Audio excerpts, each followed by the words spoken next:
Good morning, Kurt. Thanks so much. Well, it has been warm, even hot for days now, but now we can officially say it is spring out there. Melissa Lamb is live in the Byward Market, where we're expected to break yet another temperature record today, Melissa. Yeah, that's right, Annette. We are, and I can tell you it was a bit cooler this morning, but it's actually really nice outside now. It's time to take off the scarf, almost time to take off the jacket. We are expecting another shorts and t-shirt kind of day here in the nation's capital, and we are expecting to break that record. They're calling for a high of 25 degrees today. Now, the last high was set back in 2010 of 14.6, so we should shatter that record by 10 degrees here today. So another nice, hot, warm day with sunny skies. People will be out and about enjoying the nice temperatures. The city will be abuzz once again. And Environment Canada says while this first day of spring will feel like summer, thanks to this warm jet stream that we're currently experiencing here in Ontario.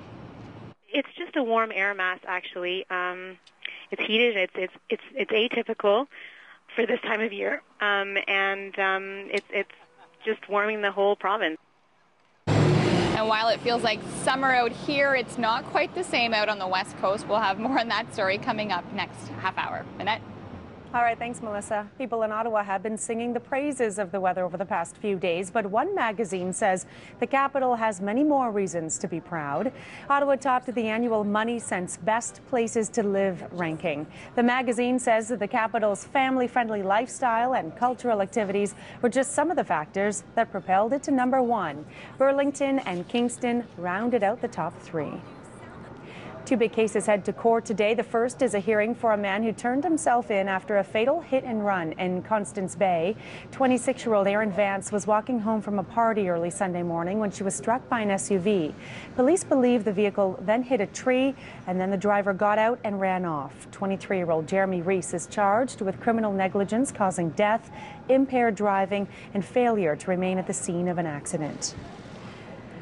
And a preliminary hearing will be held for a man charged with first-degree murder in the death of 3 women. The hearing for Camille Cleroux was interrupted last fall when human remains were found in the backyard of a home where he once lived.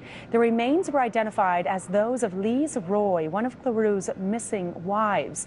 The body of Paula Leclerc was discovered last year. The body of another former spouse, Jean Rock, has never been found. A recall for beef products has been expanded and now covers 135 products that could be tainted with E. coli.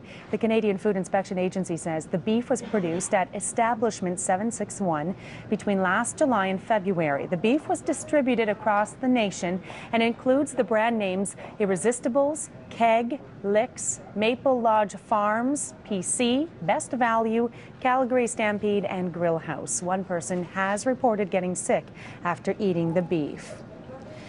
It's Judgment Day for a former junior hockey coach. Graham James will be sentenced today for abusing 2 of his former players. James pleaded guilty in December to molesting former NHL star Theo Fleury and his cousin Todd Holt when they were teenagers. The defense is asking for a conditional sentence of up to 18 months, but the Crown says James is at high risk to reoffend and wants him to serve 6 years behind bars. And finally, the Charest government will table its budget this afternoon and is expected to stay the course with few tax cuts or spending items. The budget is projecting a return to a surplus in the year 2013-14 and will focus on wealth creation through Quebec's natural resources. But taxpayers aren't expecting too much given the province's heavy debt level.